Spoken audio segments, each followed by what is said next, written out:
What is going on, everybody? Welcome to What's the 411? We are live, and it is, of course, another Monday. Today is the last Monday in February already.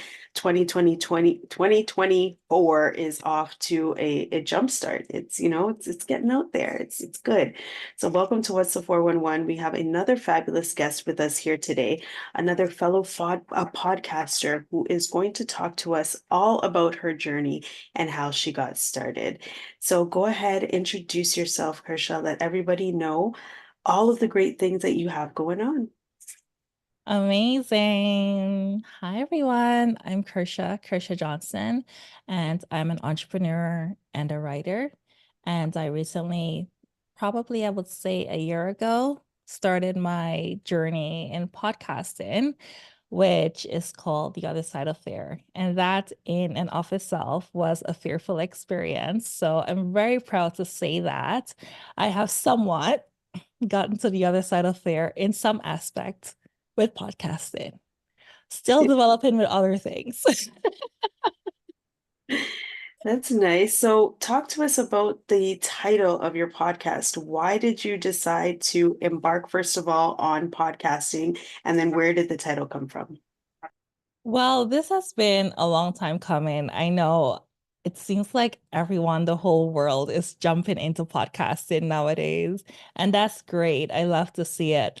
But my journey into podcasting really started during COVID. That was the first time I conceptualized the idea of getting into podcasting. And that is because as a writer, I actually have written many works for everyone else. And while I've written many for myself, the thing is, I haven't released any of my work publicly, except for my research-based work, which is pretty straightforward. But things that are more personal, more on my creative side, I haven't released any of that.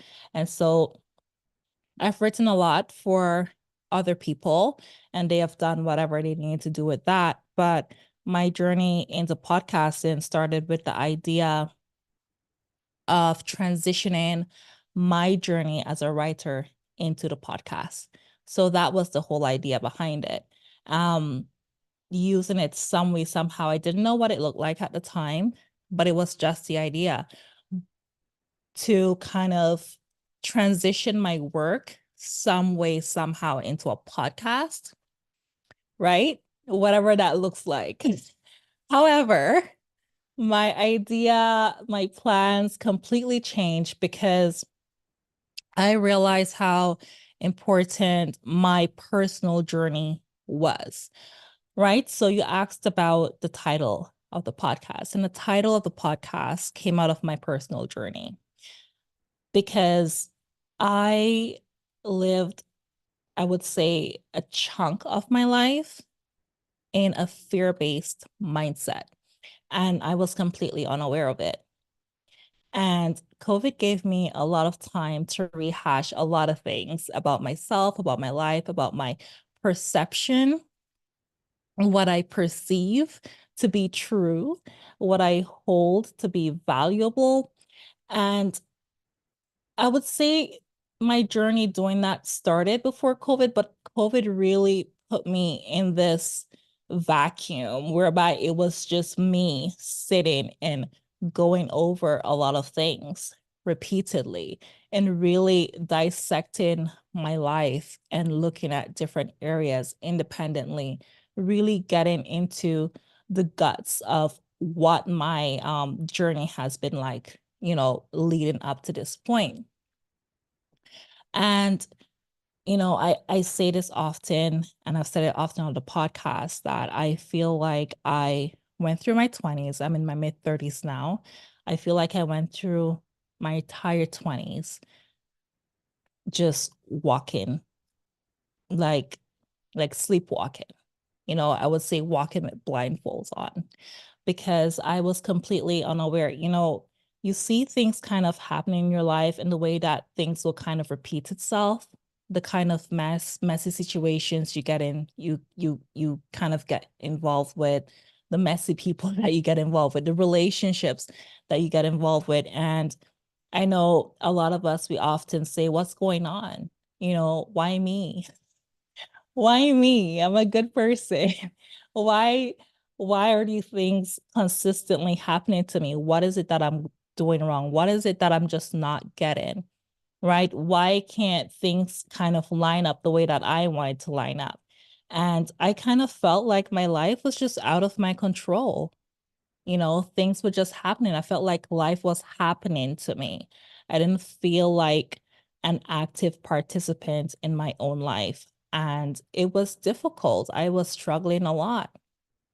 And first of all, what I didn't realize, and I think a lot of people, especially, mental health, it's just becoming now really well spoken about. It wasn't like that before.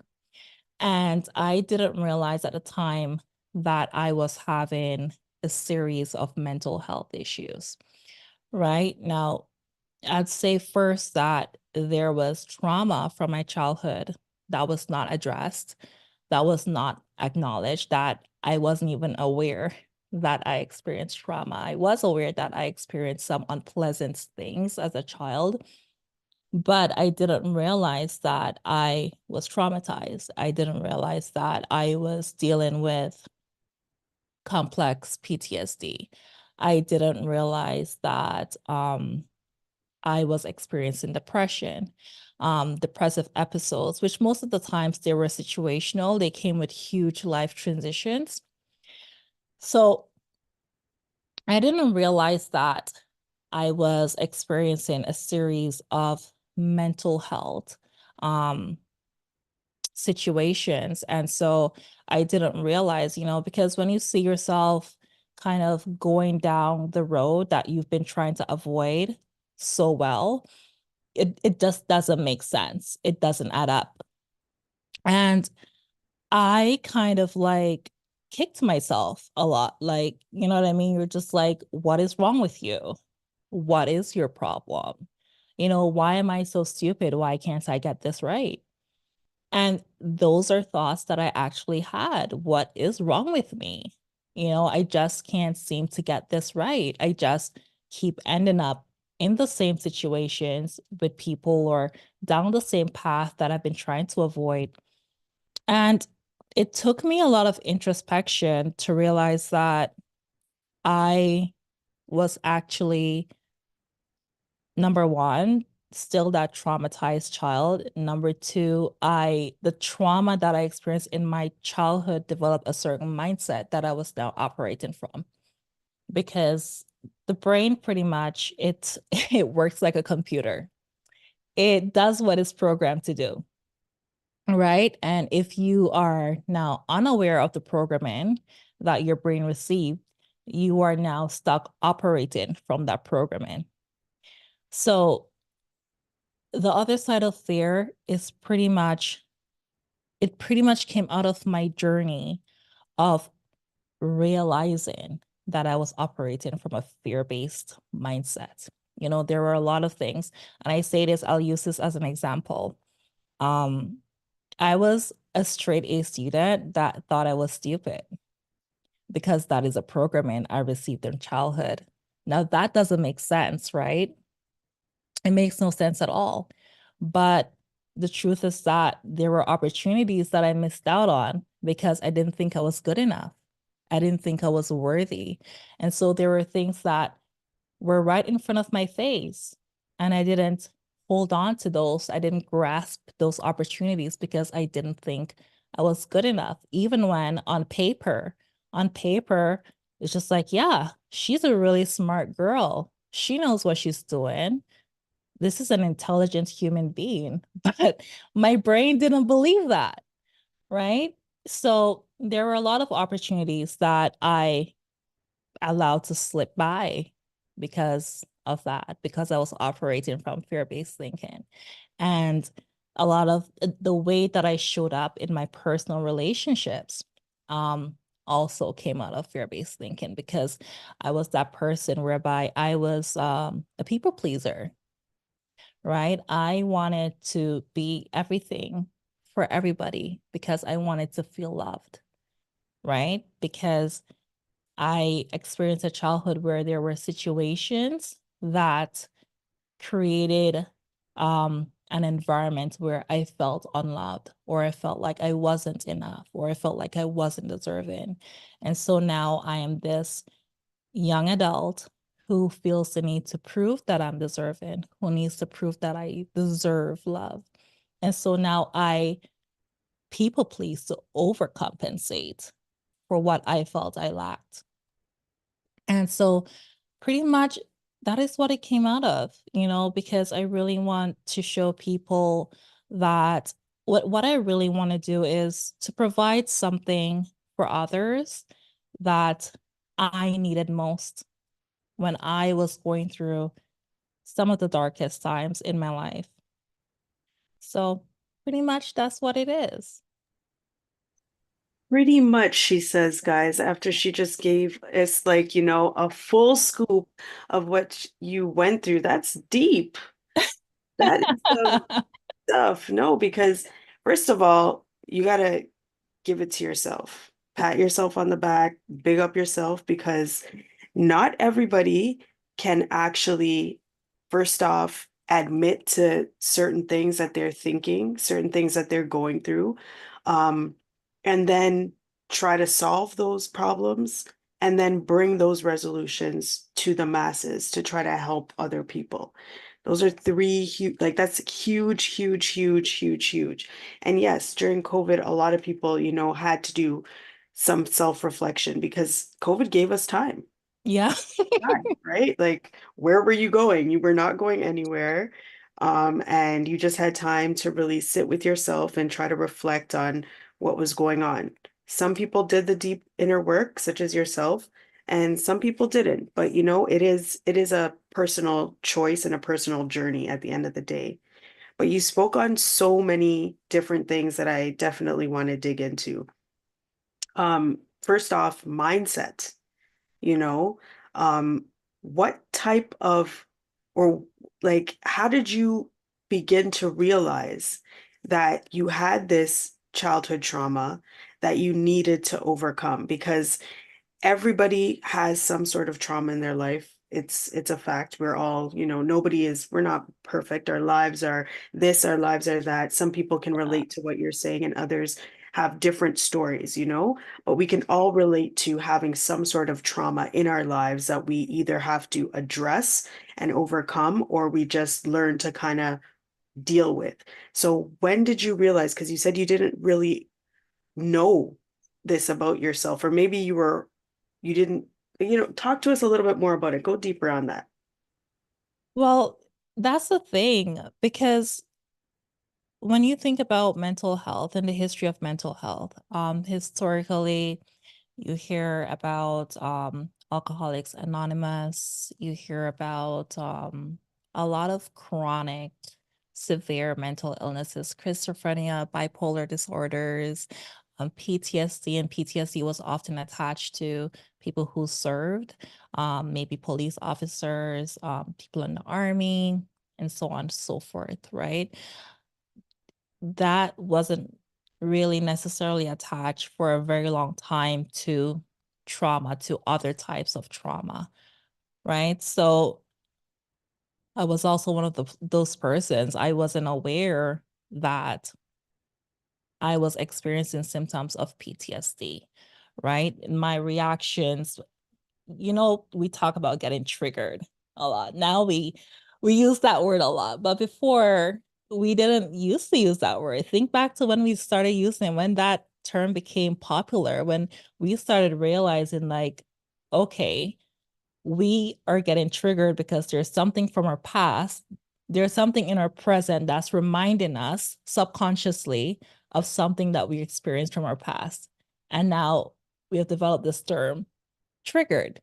So, so think back to when we started using that. We haven't been using that like very culturally and socially for a very long time, right? So just use that as a reference, right? So in my 20s, that wasn't really a thing. It wasn't really a thing. We weren't really talking about mental health seriously the way that we're talking about it right now. And a lot of people, I would say, a lot of people, even though they have experienced trauma, a lot of people haven't realized that what they experienced was traumatic, right? As I said, I chalked it down. So I had this unpleasant experience. It didn't make me feel good, or this person hurt me in a certain way. And yes, they did a bad thing, but I still didn't attach that to trauma and PTSD, right? Because mental health had not like really caught up to other types of things that causes PTSD, other life experiences outside of these huge catastrophic things, right? So there's that. And then how I found out that I was operating from a certain mindset, I would say it was working with this lady. Her name is Karina Reeves, and she is a coach. She's a life coach, and I started working with her during the earlier parts of COVID. Now, by that time, I was aware that I experienced trauma, but the mindset thing that really came in when I had a conversation with her, and we were talking about some things that I was struggling with for a while. And she she asked me, well, when is the first time that you felt that way? She asked me that question. And then she also asked me, there is a thought that I had. It was, I can't remember what exact thought it was, but it was related to me not being enough, like not being smart enough or something of the sort, right?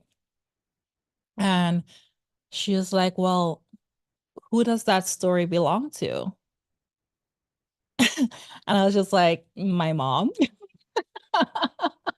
Because she's just like, when is the first time you encounter that thought? When is the first time you experienced feeling that way? So it brought me back to the very conception of that narrative that was created within me. So now this was someone else's narrative. My parent, who, of course, she was well meaning with what she was doing, but my childhood brain, the way that I understood that was different, right? The way that I conceptualized what she was saying to me, even though she was well intended, um, it didn't come off that way. So that created a narrative within me that I wasn't enough and that I wasn't smart enough. And it's funny because when I told her this, in my, I think in my early 30s, and I was just like, for the longest time, I thought I wasn't smart because of the things you said to me as a child. And she's just like, what? That's not possible. You're the smartest person I know. And I'm just like, well, you tell me that now when the damage has been done, woman. But, you know, and that's why it's kind of so important that as parents, we're aware of how we speak to our kids, even when we're disciplining them, even in those heated moments. Are you speaking life into them? Even when you feel you're well intended, is to think about what good are my words in this moment going to do for them? Is it actually going to help them to flourish, or am I tearing them down in some way without realizing it? Am I disempowering my child with my words, or am I empowering my child with my words? Because you can discipline and empower them at the same time, right? And you can correct them and it not end up being a disempowering situation.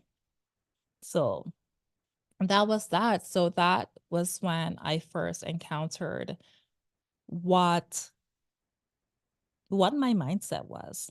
What my mindset was in regards to how I perceive myself and how I perceive myself in relation to the rest of the world and how I perceive my reality, because I realized that how I perceive my reality was completely off base. It did not represent the true reality of the situation, of my life, of my choices. And because I was able to have that conversation with this person, and they were able to take me back to the first conception of a thought, of an idea, of a feeling, I was then able to unfold everything else. It's just like that domino effect. When you touch one, everything else just kind of follows. So then now I was able to unravel everything else. So now everything that I thought about myself that I thought was true, I really began to think about it. Is this true? Is this what I value? Is this what is important to me? Am I showing up authentically? What is it that has prevented me from showing up authentically? Because a lot of the things that prevented me from showing up authentically came out of that fear that I had. I was afraid of showing up authentically because I was afraid of being seen. I was afraid of being heard because my environment as a child taught me that I don't deserve to be heard, or what I say doesn't matter, right? Or my perception doesn't matter. Because you know how it is. You try to express yourself and people quickly shut you down. And I was a child that had a lot to say but couldn't get it out. And so my throat chakra completely closed down, energy block, complete energy block. So yeah, it was really an eye-opening conversation that I had with that lady. And yeah, everything kind of just unraveled from there. And because of that, I was able to then assess my thoughts, my beliefs, my feelings around myself, around people. I started thinking about boundaries because, someone who has experienced certain traumas, a lot of the times, especially I was violated as a child. So I'll just put that out there. When you get violated, you don't even your conceptualization of boundaries, they're not there. You're not taught boundaries, right? Especially in an environment whereby um you don't feel safe to talk about it, to speak out. And I know a lot of people give you know survivors a lot of flack for coming out 20 years later, but I was also one of those people, and it doesn't make my experience any less valid, right? So when you've experienced something like that, it completely messes with your idea of what a boundary is, what boundaries should be there, what boundaries, what doesn't feel good to you, but a lot of the times you don't know how to kind of stand on that. You don't know, it's kind of hard to not allow people to cross your boundaries when that veil is just so thin between what is the boundary and what is not. Where does where does it begin and where does it end? So there's also that. So there's just so many things, so many layers to this. So, you know, all of everything that I talk about my podcast, you see that the stories, although they may vary, they're from different people from many different backgrounds. Um, it all comes down to one thing, that regardless of what your experiences, our experiences are, as human beings. They're varied, they're diverse, but we all do experience some level of this emotion, of the same emotion, of the same feeling, just on a different part of the spectrum, right? To varying degrees, right? And it's just to show that fear doesn't always have to be a hindrance, right? Because for me, for the longest time, it was.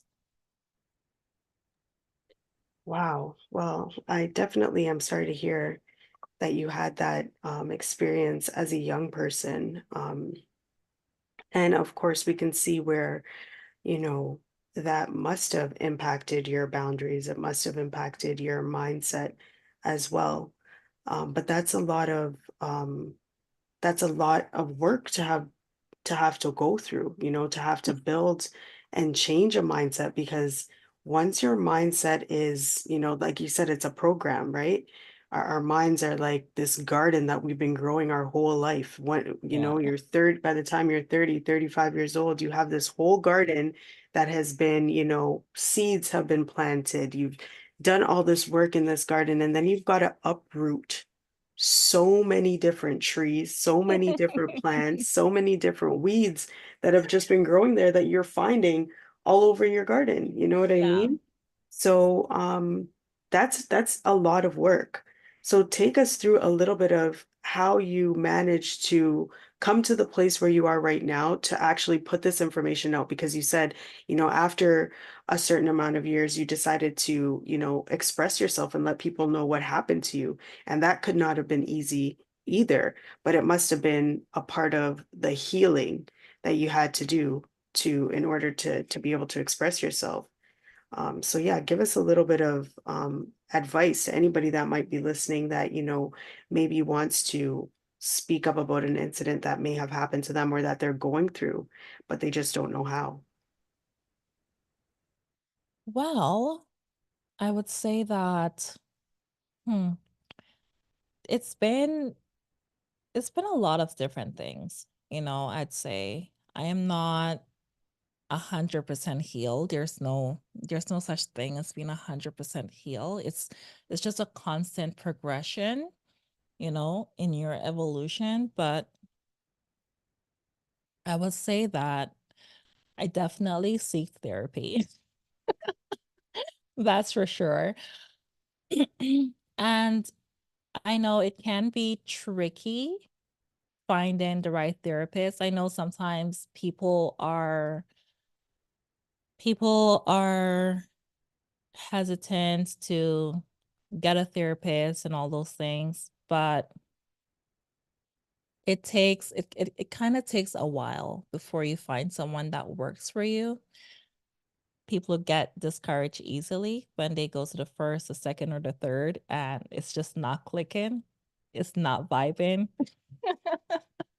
So there is that, but it takes some time. So be patient with yourself and be patient with the process.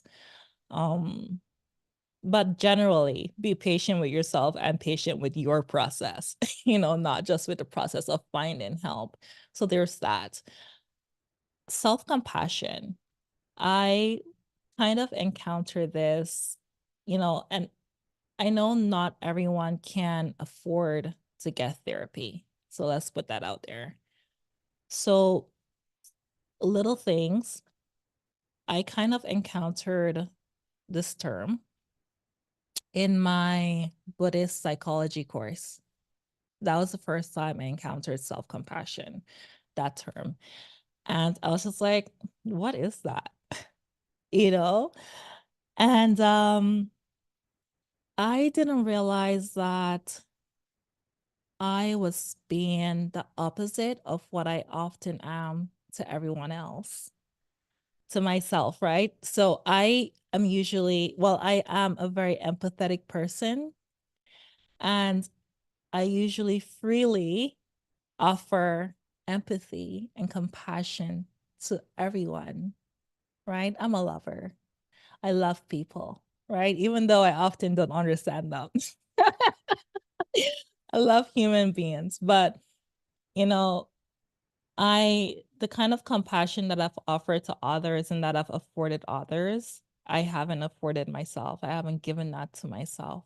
Being gentle with myself, allowing myself, not judging myself, I should say, not judging myself for my for the path that I was on, for whatever it is that I perceive to be wrong or right about my life. It's not right or wrong, it's just an experience, right? We learn to perceive things as right or wrong because that's what we've been socialized to think. But it's all just an experience. And the thing is, when I think about all my decisions and the things that I've done or the things that I haven't done, and I used to kick myself, and I was just like, wow, that was a good situation whereby I could have been compassionate with myself. I could have allowed myself to make that mistake, to be hurt, because a part of that sometimes is kind of shutting down our emotions as well and not allowing ourselves to feel the the emotions that are coming up for us. And when you can't do that, you can't process, right? And when you can't process, then you can't actually work on getting through it. And so, whether it's dealing with a difficult situation or dealing with difficult, heavy emotions, or, you know, dealing with something in your life that completely just exploded, imploded, what have you, is offering yourself that self compassion to feel whatever it is you're feeling, whether it be anger, pain, disappointment, frustration, and just sitting in that for a bit. Maybe even journal about it.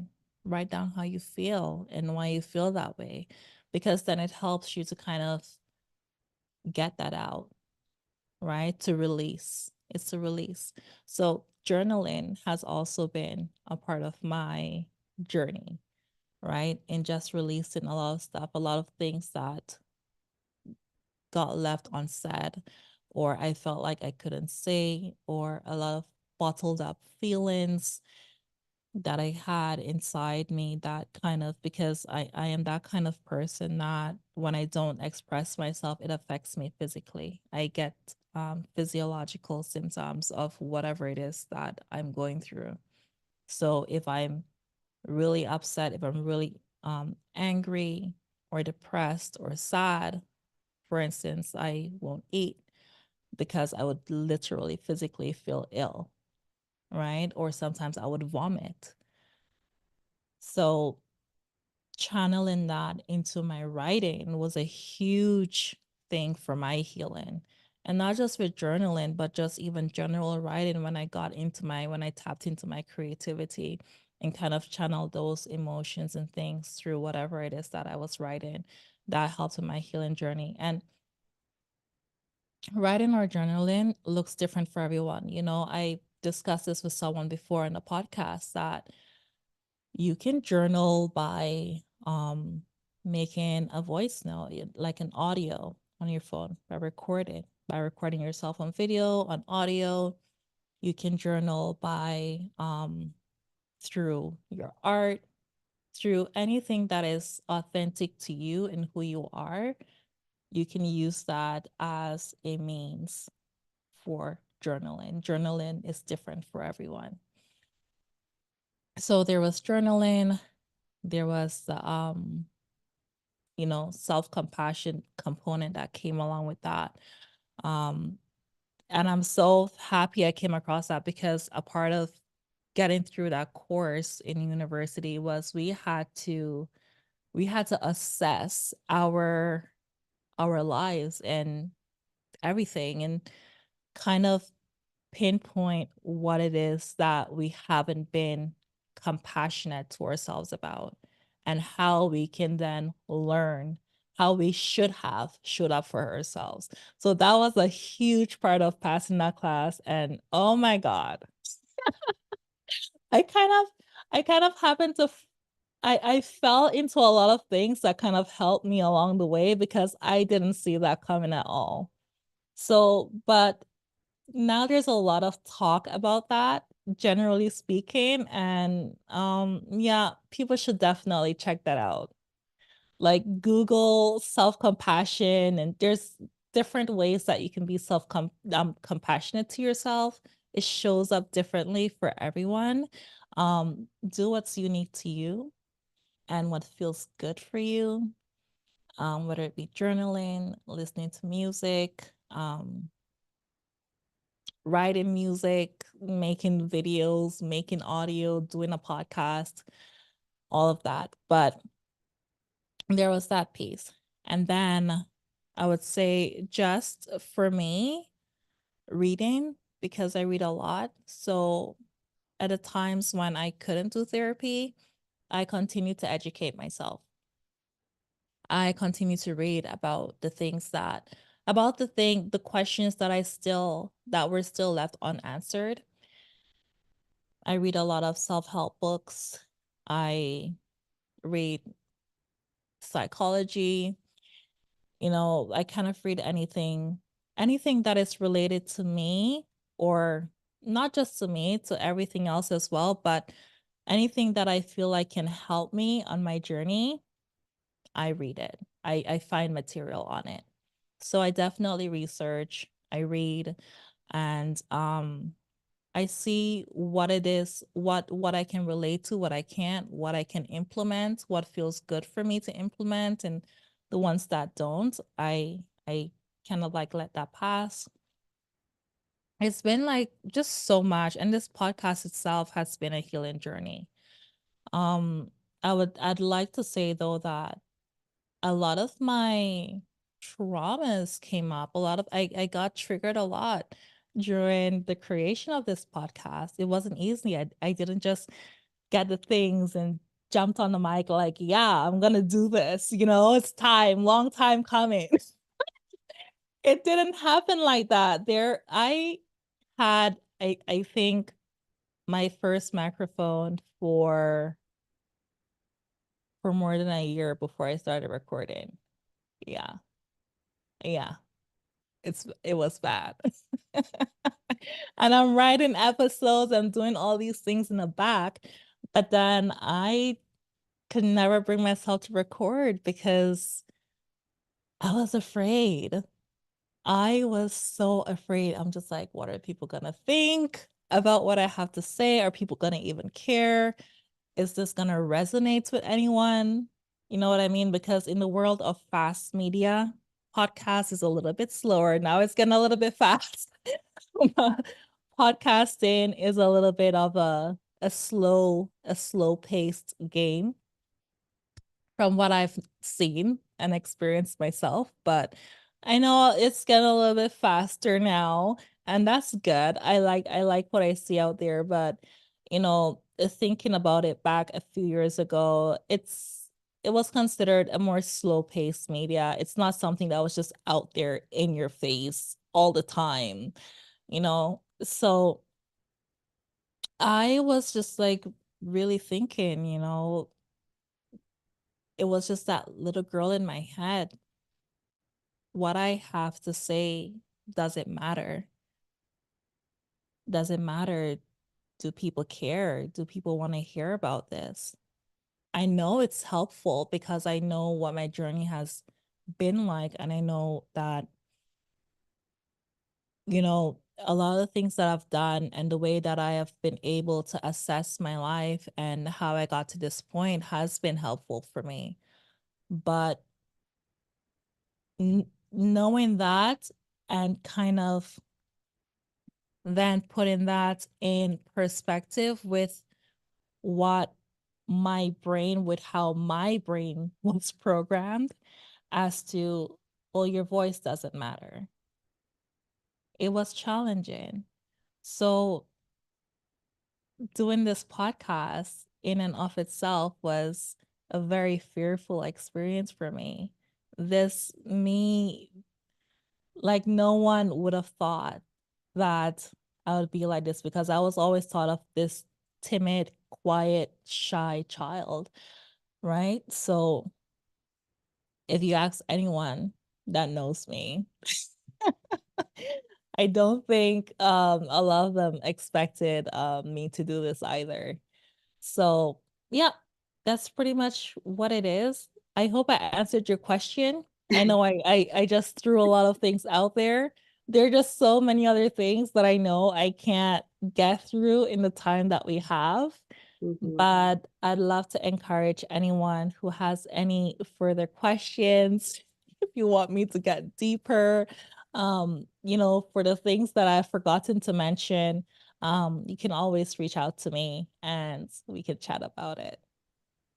Yeah, for sure. No, you answered the question, definitely. And when I prepared these questions, because I usually try to prepare a couple of questions for you beforehand, I really didn't know what to expect from your answers, right? So I did go a little bit off of our the gear of where I was heading, but it's very important for us to know, this part of your journey so that we understand when we're going to go look for this podcast, all of the great things to expect because you're speaking a lot of things that are important, especially right now to anybody and everybody. We all definitely need to understand that there are ways about the how we can help to heal ourselves, and that healing is not something that we just find a problem, we're able to heal, and then we just no, like it's a life work. Yeah. That's Yeah. what I call it. I call it life work. It's like stuff that we got to continuously work upon because, as you mentioned, we're going to have those triggers. And just when you think everything's, rolling along, everything's going good, bam, something's going to trigger you and you're going to be brought back to a place where you're like, wait a minute, I've been here before. Why am I feeling this way? How do I, make my way out of this? So, well, those are some really good keys to help us to Yeah. remember to utilize when we are in those spaces for sure. But talk to us about Mhm. this podcast. You've got this great podcast.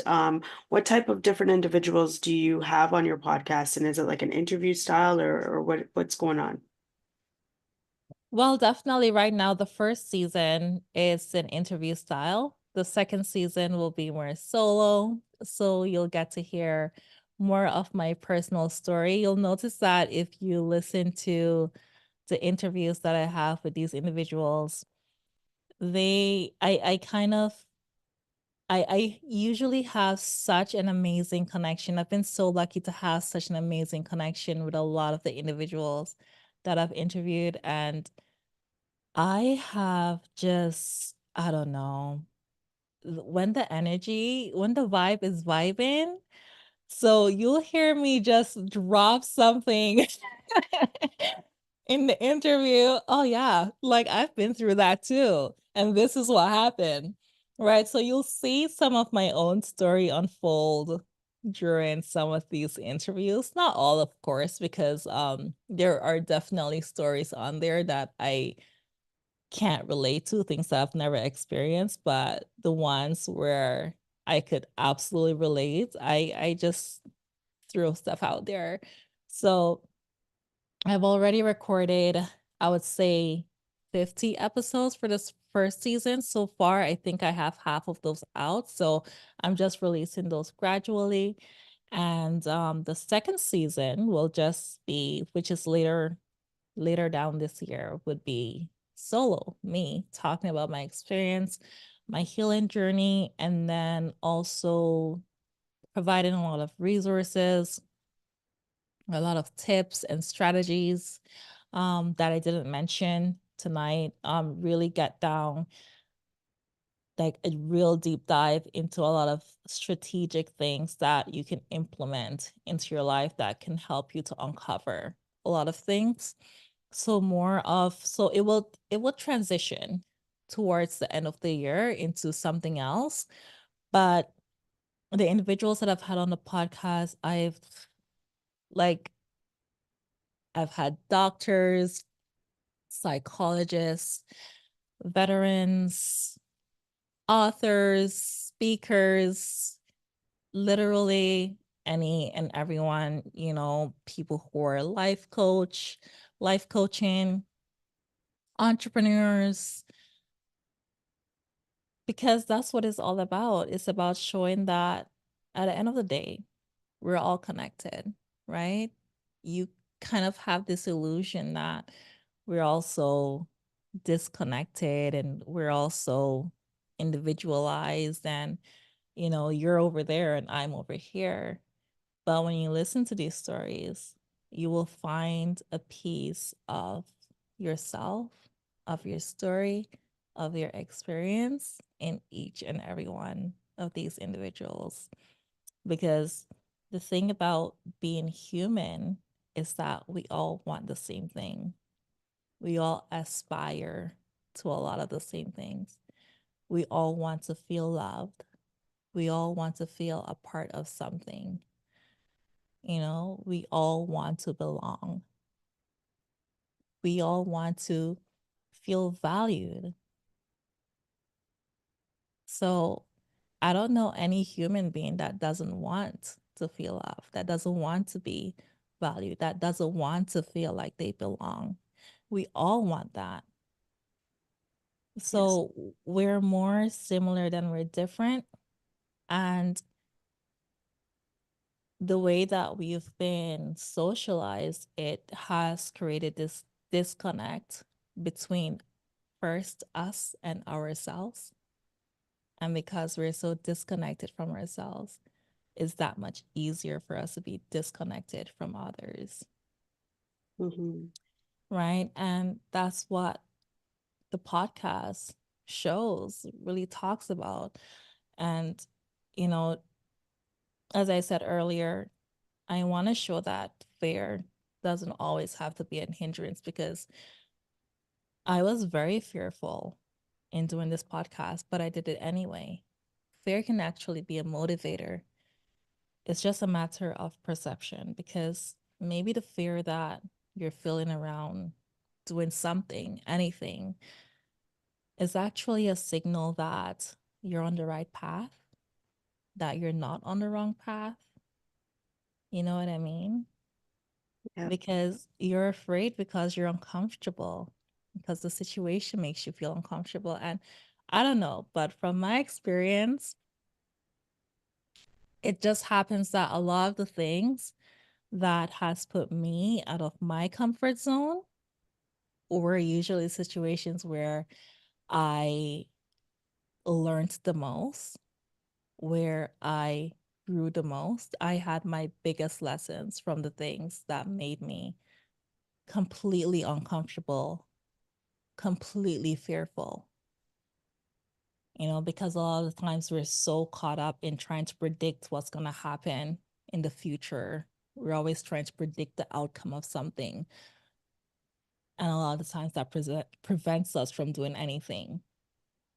Right. So, Mm. we, so that's like pretty much, I'm trying to make my answer shorter. No, I'm But agreeing with you because it's you're speaking the truth. Like, it's facts. It's yeah. facts. Yeah. Yeah. So, yeah. So I've had all sorts of people on the podcast. As long as you don't have to be something, or you don't have to, what we perceive to be a something, I should say. You know what I mean? Or you don't have to have it all figured out. A lot of times, when I've, even asked my friends, do you want to come on a podcast and tell your story? You're like, no, I'm not on the other side yet. And it's like, you don't have to be. It's a process. And that's what it's showing. It's just showing the beauty of the human condition, the reality of it, you know? Because a lot of us, we're a lot of the things that we think about, and a lot of the ways that we think about a lot of things, we're so deluded about a lot of things about our reality when you think about it. As is a skill that I have developed is learning how to assess whether a thought, or whether the way that I'm perceiving something, a situation, or a person, if it's actually true. Like, I go back to the facts. That's also a good strategy. Think about the facts of the situation. You learning how to separate your own perception first from the actual facts. And then you go from there, right? Because a lot of times when you go back to what the facts are, what the true facts are, like the hard facts, right? Versus what you're perceiving over here, they're usually two different things. 100%. Yeah. Geez, that one right there, that's a key right there. Yeah. Because sometimes we can get lost in Yeah. emotional feelings, because your emotions could run wild sometimes and have you, far off in a lot of things that are making absolutely no sense. But if you go back to the facts, and truth, because you have to go back to those true facts, Yeah. what's really good, you know? Yeah. hmm So what is your actual definition of fear? Uh, my definition of, I think, I don't know, like fear for me, when I think about fear, it's not, you know, we know about the instinctive fear that we develop through evolution. And that, of course, does play into the psychological aspect of fear that I'm talking about because the brain, it's designed to protect us, it's designed to protect the body. But the thing is,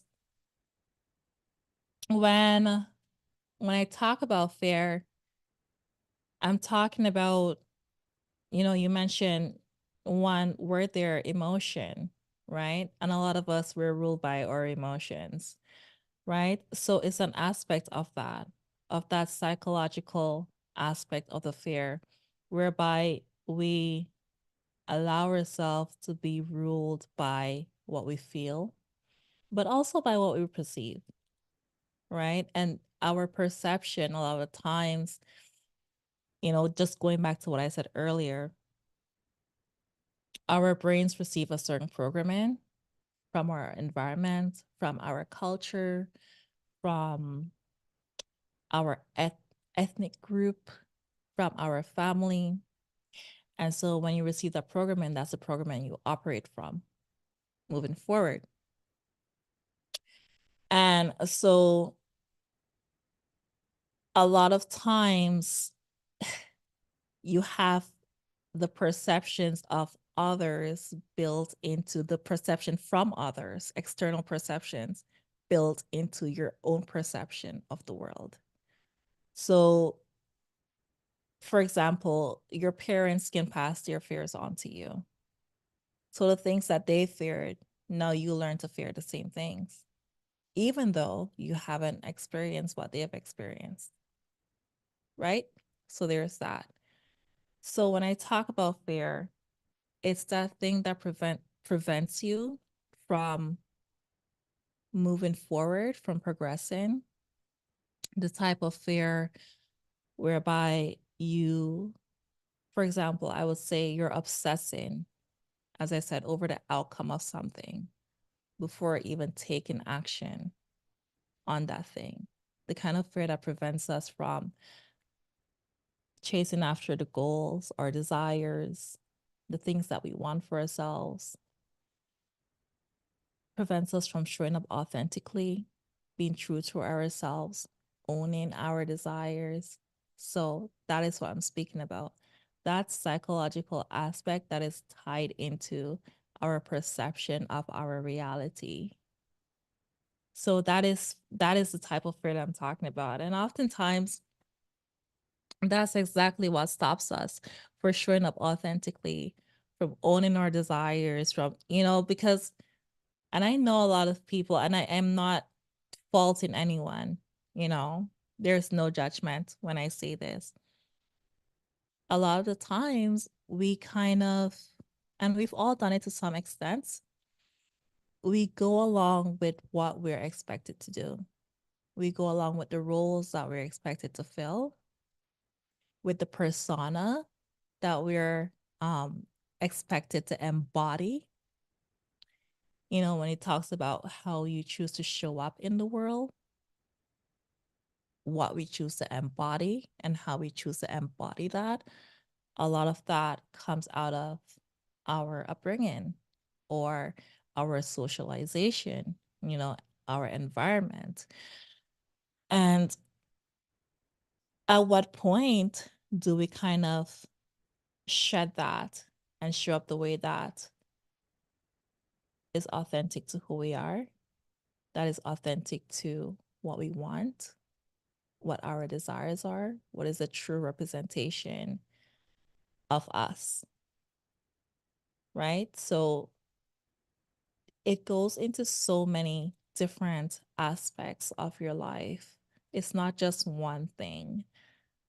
So, yeah, I would say that just to chalk it down to that fear that comes out of our perception, because at the end of the day, it's all about perspective, right? And when you can shift your perspective on something, you kind of realize that maybe you weren't right about it the whole time. Very true. Maybe the way that you perceive something was just really skewed to one end, and it's just about keeping yourself open, because when you really think about it, when you really think about a lot of the things that you've been afraid to go after, that you've been afraid to do, a lot of the ways that you've been afraid to show up authentically, when you kind of think back on those things, you kind of realize that there was no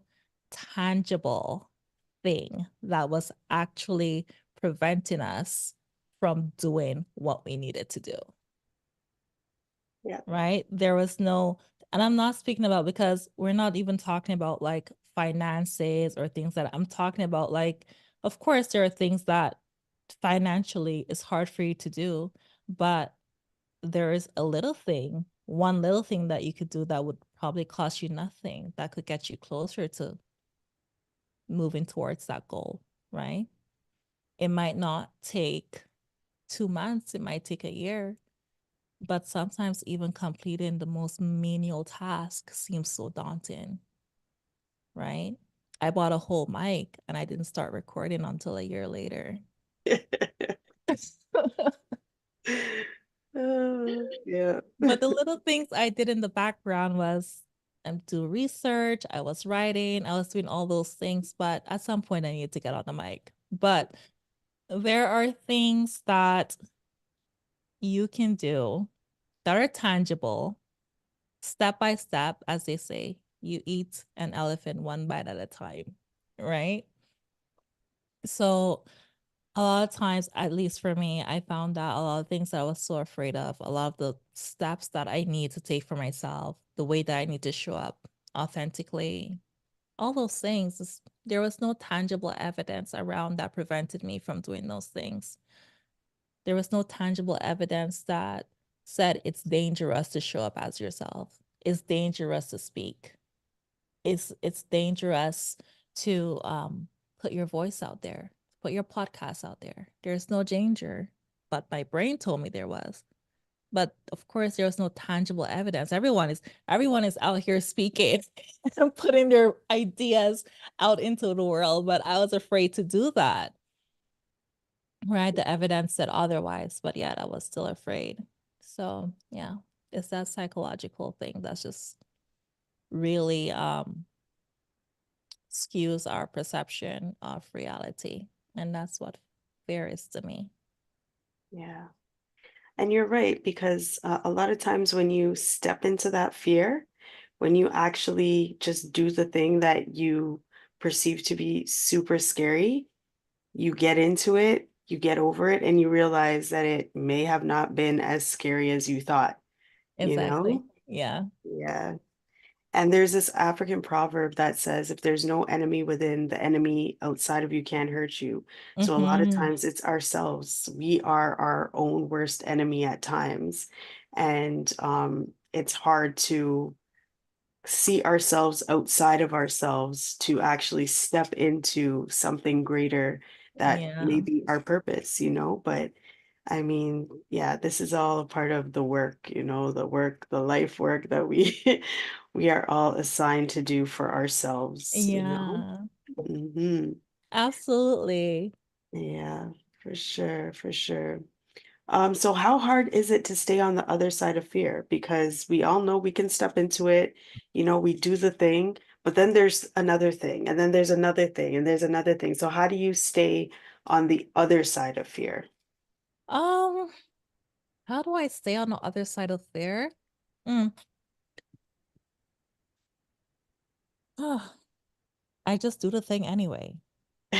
The thing that scares me the most, I'm just like, okay, well, here we are. And I don't say that lightly. I know I might joke about it, but I really don't say it lightly. It takes a large amount of self-awareness. Because if Mhm. you're not even afraid, here's the thing. A lot of the times when we're hesitant to do something, to go after our desires or to show up authentically and all that jazz, a lot of us really don't realize that there's a deep-seated fear behind it. When Mhm. you kind of peel back the layers, you're just like, why is this bothering me so much? Why does this make me so uncomfortable? Why do I keep coming up with excuses? Why am I procrastinating? I am like an expert procrastinator.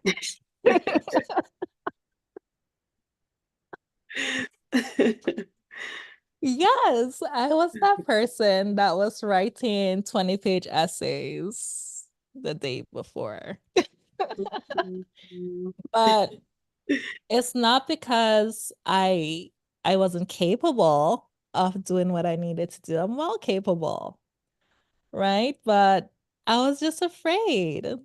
I really was just afraid. I was afraid of so many things. I told you, am I good enough? Am I smart enough?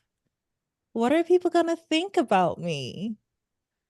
And so I'm here just rattling my brain, like coming up with everything to busy myself and take me away from the one thing that I need to do. And that's how my fear showed up. My fear showed up with procrastination. It was bad. And for others, it can show up when you look at anger. As a matter of fact, I learned this recently that anger is a secondary emotion to fear. That a lot of the anger that we often experience actually comes out of our fear. But it's up to you to be really self aware and begin to peel those layers back. Because if you're not aware of it, there's no way you can work through it, right? There's no way. So, being on the other side of fear, it takes a large amount of self awareness, being honest with yourself while still being compassionate towards yourself, not judging yourself because, they say that we're our harshest critics. And it's true. I know it's true in my case. Sometimes for example, when I see a situation or see a person that is doing something that, is frowned upon, for example, I usually kind of think about why is it that I think about my judgment of the situation and my judgment of the person in that moment. And I realized, well, this is exactly how I judge myself, right? A lot of the times, the worst parts of us is mirrored in others. And you'll find that a lot of the things that we find problematic about the people or situations around us is somehow a mirror of some aspect of our lives or of ourselves. So I'm just saying all of that to say that there are just so many layers to it. It's not that I am just on the other side of fear, just chilling. Everything looked good. It's rainbows and unicorns. No, I go back and forth. I have my good and bad days. It's a process, right? But because I have come to this level of self-awareness, I can catch myself. I am more equipped to manage my emotions and not allow my emotions to rule me. I can question my perspective, my perception of something instead of going with the first default thing that comes to my mind that originates from that programming that is there. So I have the tools and resources so that I can better manage my fears, so that I can better manage the symptoms of complex PTSD, so that I can better manage the residual effects of trauma, right? It doesn't go away. It doesn't just heal and disappear. It's a constant process, but it takes that self awareness to be aware of when you're being triggered. So instead of now just reacting to the trigger, you can respond to it accordingly because you have Mhm. the tools to respond to it now. So, yeah. Yeah. Reacting versus responding. Mm-hmm. Oh, that's huge because and I was just thinking about what you said about anger as well as a, you know, a response to fear. When you Mm-hmm. think of, you know, your parents or you think of you know, your grandparents or whatever dynamic, I know for sure I'm thinking of my parents right now when I think of anger, you Yeah. know, and they would sometimes get mad at you for wanting to do something that they may be scared about, Yeah. but actually, it's nothing to really be afraid about, but they were afraid for you, maybe for because of something that they possibly went through, or you know, who knows? But you know, that's definitely a good observation right there. Fear does cause sometimes you to react with anger. Yeah, it does. Anger is definitely a secondary emotion to fear. And I was so happy to learn that. But it shows up differently for everyone. For some people, even for me, mine, um, mine wasn't anger. Mine showed up in my people pleasing ways and in the ways whereby I would kind of want to hide away in a shell or underneath a rock somewhere. Mm, I became extremely introverted, and not because I was fundamentally an introvert, because I was just a traumatized child, and that was my mechanism. That was my coping mechanism to hide, yeah, right? So the fear shows up differently for everyone, mhm. right? People have angry outbursts. Some people hide away, tuck themselves away, and, barely ever resurface. I was that person. And I Yeah, also procrastinated. There are just so many ways that it shows up for everyone. It's really unique to everyone and who they are and their disposition. So yeah. yeah, for sure. Well, of course, as a storyteller or somebody who you tell your own stories, but you also listen to others' stories, talk to us about the significance of storytelling and why it's so important. Storytelling is so important. It's so important because that is what connects us. That is what connects us. As I said, we are all individualized. And yeah, it's great. We're all individuals. We should all mind your own business and keep ourselves out of other people's business. But at the same Are you talking time, to somebody? It sounds like you're putting a message out there. no, but You know how it is, like with all these social media things and everything, it's just like, why is it so serious? Why do you care?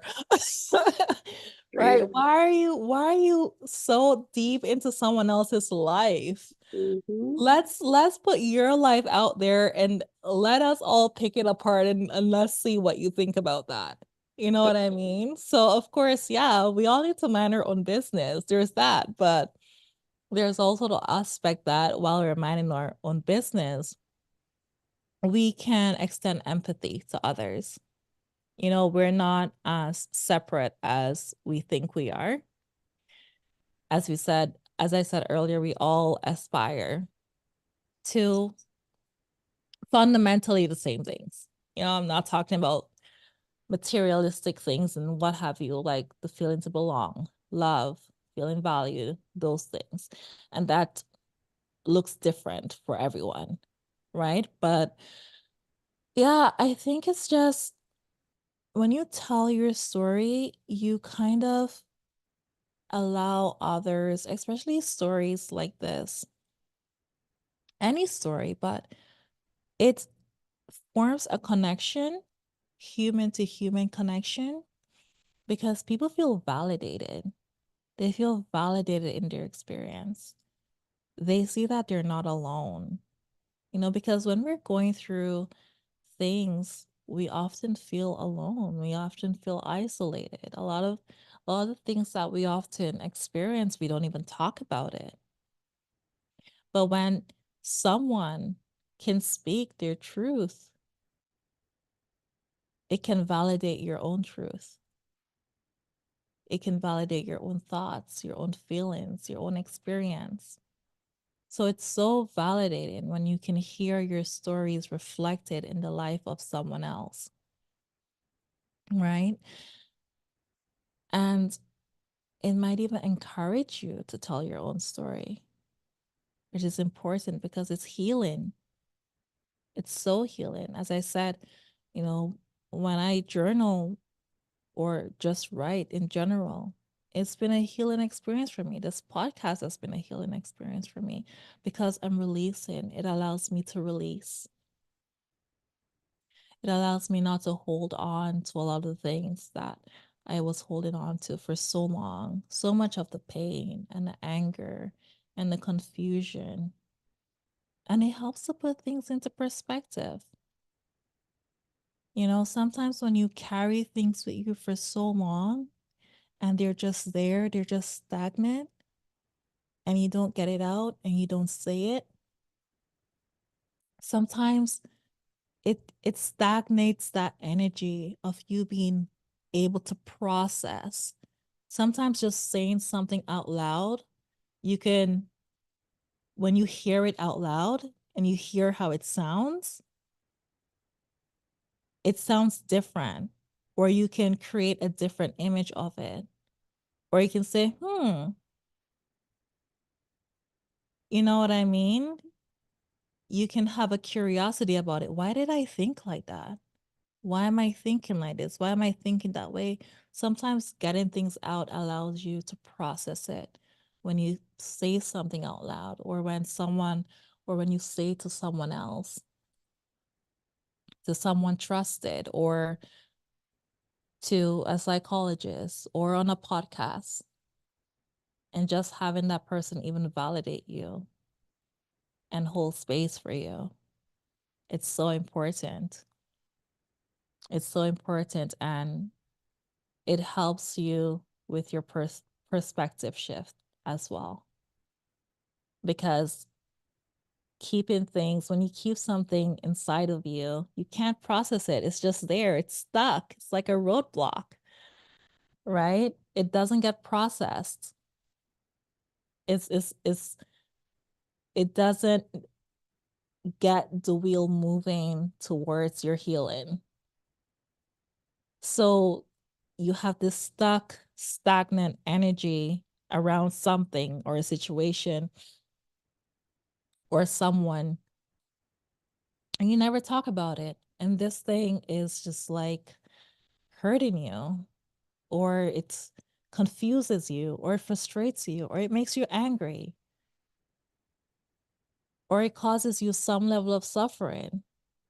But if you never talk about it, you can never process it. You can never truly get to all those different layers. You never get to peel those layers back and get to assess them and like just hold it up to your face like that and fully see the complete picture of the situation. So there are just so many different elements to telling a story. It's not just for laugh and giggles. It's not just for entertainment. Like, yeah, for entertainment too. I love a good giggle, but but there's just so much to it. There's so much to learn from someone else and their experience. There's so much value. It connects us because you see that we're not so different after all. From the janitor to the CEO in the office, the only difference is what they have in their bank accounts, but they both want to belong. They both want love. They both want to feel valued. It just shows up in different ways for them. The CEO might be able to hide his a little bit better because he can mask and hide behind a lot of things. And it doesn't mean that every CEO does that. No. We have a lot of self-aware CEOs out here. What I'm just saying, um, when you have the tools that allows you to mask, you mask better. But we can mask with other things too. We can mask with our whole ego. You know what I mean? You could be the life of the party, you could be the class clown, but then when you go home, you're just something else. You're a completely different person, and no one would guess that this is who you truly are. That person when you're home with your family or by yourself. But out there, you're this extroverted person. You're the life of the party. So you can mask in different ways. It has nothing to do with anything material. But then when you have that material element to it, then you can begin to mask with a whole plethora of other things as well. So, yeah. Very true.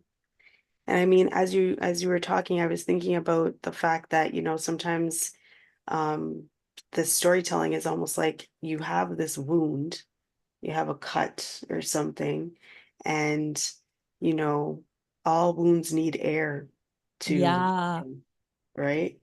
Can't keep it under the bandage the whole time because it could get infected under there. Anything Yeah. could happen under there, right? It takes too long to heal if it doesn't get that natural air. So Yeah. sometimes you gotta let things out and give it, time to breathe. And, Yeah. you I know, love that analogy. I love that. sometimes gotta Love that. rip the band-aid off and just do the damn thing, Yeah, just rip the band-aid off and do the damn thing. And that's Telling what it's you. all about, Don't allow your fear to stop you because a lot of things, people always they often look at me, they're like, "Oh, Kershaw, you always get what you want. I don't know how you do all these things. You're so good at this, you're so good at that." I'm just like, I don't know who you're talking about. I am still that scaredy pants. I just deal with it better. I Mhm. manage it. I've learned how to manage it and I've learned how to take action regardless of how I feel, regardless of how scared I am. Because although I can't say that I am fully operating from a fear-based mindset, but I do have triggers still. I do. I still have unhealed trauma. I healing is never done. It's on a continuum. It's never done. And so yeah, there are some days when I'm flying and other days when I crash. Yep. And when I crash, That's when self-compassion comes in. Mm. You know, when a child falls, you pick them up and you comfort them and you kiss their boo-boo. So on the days when I crash, I pick myself up and I comfort myself and I kiss my boo-boos. Mm. And that when I practice being compassionate to myself, it better enables me to move forward, to move through the fear. It better equips me to fly again the next day. Nice. All right. Well, you know what? You definitely, I know you've got tips and advice on tap. So, we definitely want to check out this podcast. First off, I'd just like to thank you for coming in to share, how you jumped from one side of fear to the other side and how you continue to maintain on that side of fear, doing the thing, ripping the bandage off and just doing your thing. So thank you so much for joining us. But let us know where we can get in touch with this podcast. Where can we hear it? You can hear it on major streaming platforms, Apple, Spotify, iHeartRadio, Amazon Music. It's all over. It's also on YouTube. So anywhere that you can stream a podcast, you can find it there. Hey, all right, all right. So we're looking forward to it. As she mentioned, you guys, she does a lot of interviews with different people, but towards the end of this year, she's going to be putting out season two, and that is going to be more based on her own personal journey. So we can't wait to hear it.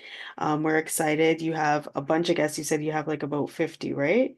Yeah. Different conversations. So we've got a lot to catch up on, all right, before season two gets here. So make sure that you guys check it out on all live streaming platforms. The Other Side of Fear. Okay. Yes. Mm-hmm. Thank you So so before, much. yeah, of course. But before I let you go, do you have like a quote or something that you kind of go by on a daily basis that kind of helps you throughout when maybe you're having one of those crashing moments or down days? Yeah. That on the other side of fear, there are limitless possibilities. I Mm, remind myself of that all the time. Limitless possibilities on the Lim other side of fear. yeah, limitless possibilities. Even if you can think of, because we have that negativity bias, we can easily think of 50 things that could go wrong with whatever it is that we want to do. But then ask yourself of all the things that could go right, can you think of 50? You'd probably come up with one, two, maybe three, right? But the possibilities they're way more than three. They're limitless. Just like how you can think about 50 things, 60 things, 100 things that could go wrong. There are a million things that could go right. Mhm, You just can't see it. And not because you can't see it, it doesn't mean that it's not real, that it's not true. So just take that chance anyways. Do it scared. For sure. All right. Well, thank you so much again. We appreciate you coming on and sharing your story with us. So thanks. And we definitely will be in touch. We have to keep in touch. I also am going to be checking out The Other Side of Fear and letting you know all of the great stuff that I hear, guys, all the different tips and tricks, to keep it up with Kersha on her podcast. So thank you guys so Amazing. much for joining. I appreciate you guys. Of course, next week we will be here again with another fabulous guest. But I want to encourage you guys to make sure that you're checking out my Instagram page. There's only a couple of tickets left for a seat at our table. So make sure that you guys grab your tickets because it is going to be a fabulous event coming up on Saturday, March 9th. All right. So I will see you guys same time.